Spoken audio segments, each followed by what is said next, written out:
आज का पहला पाठ संत यूहन्ना का दूसरा पत्र 4 से 9। जो शिक्षा की सीमा के अंदर रहता है उसे पिता और पुत्र दोनों प्राप्त हैं। मुझे यह देखकर बड़ा आनंद हुआ कि आपकी कुछ संतानें सत्य के मार्ग पर चलती हैं, जैसा कि हमें पिता की ओर से आदेश मिला है। अब भद्रे, मेरा आपसे एक निवेदन है। मैं आपको कोई नया आदेश नहीं बल्कि वही आदेश दे रहा हूँ जो हमें प्रारंभ से ही प्राप्त है।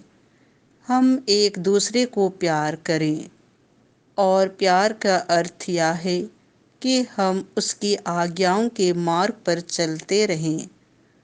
जो आदेश आपको प्रारंभ से प्राप्त है वह यह कि आपको प्रेम के मार्ग पर चलना चाहिए। बहुत से भटकाने वाले संसार में फैल गए हैं। वे यह नहीं मानते कि यीशु मसीह सचमुच मनुष्य बन गए थे। यह भटकाने वाले और मसीह विरोधी का लक्षण है। आप लोग सावधान रहें, जिससे आप अपने परिश्रम का फल न खो बैठें बल्कि अपना पूरा पुरस्कार प्राप्त करें। जो कोई मसीह की शिक्षा की सीमा के अंदर नहीं रहता बल्कि उससे आगे बढ़ता है, उसे ईश्वर प्राप्त नहीं है। जो शिक्षा की सीमा के अंदर रहता है उसे पिता और पुत्र दोनों प्राप्त हैं। संत लुकास के अनुसार पवित्र सुसमाचार अध्याय 17 पद संख्या 26 से 37। उस दिन मानव पुत्र प्रकट हो जाएगा। यीशु ने अपने शिष्यों से यह कहा, जो नूह के दिनों में हुआ था वही मानव पुत्र के दिनों में भी होगा। नूह के जहाज पर चढ़ने के दिन तक लोग खाते पीते और शादी विवाह करते रहे। तब जल प्रलय आया और उसने सबको नष्ट कर दिया। लोत के दिनों में भी वही हुआ था। लोग खाते पीते, लेन देन करते, पेड़ लगाते और घर बनाते रहे। परंतु जिस दिन लोत ने सोदोम को छोड़ दिया, ईश्वर ने आकाश से आग और गंधक बरसाई और सबके सब नष्ट हो गए।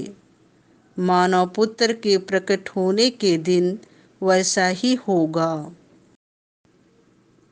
उस दिन जो छत पर हूँ और उसका सामान घर में हूँ, वह उसे ले जाने के लिए नीचे ना उतरे, और जो खेत में हूँ वह भी घर ना लौटे।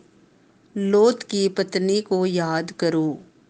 जो अपने जीवन को सुरक्षित रखने का प्रयत्न करेगा वह उसे खो देगा, और जो उसे खो देगा वह उसे सुरक्षित रखेगा। मैं तुमसे कहता हूँ, उस रात को दो एक खाट पर होंगे, एक उठा लिया जाएगा और दूसरा छोड़ दिया जाएगा। दो स्त्रियां साथ साथ चक्की पीसती होंगी, एक उठा ली जाएगी और दूसरी छोड़ दी जाएगी। इस पर उन्होंने यीशु से पूछा, प्रभु, यह कहाँ होगा? उन्होंने उत्तर दिया, जहाँ लाश होगी वहाँ गीध भी इकट्ठे हो जाएंगे।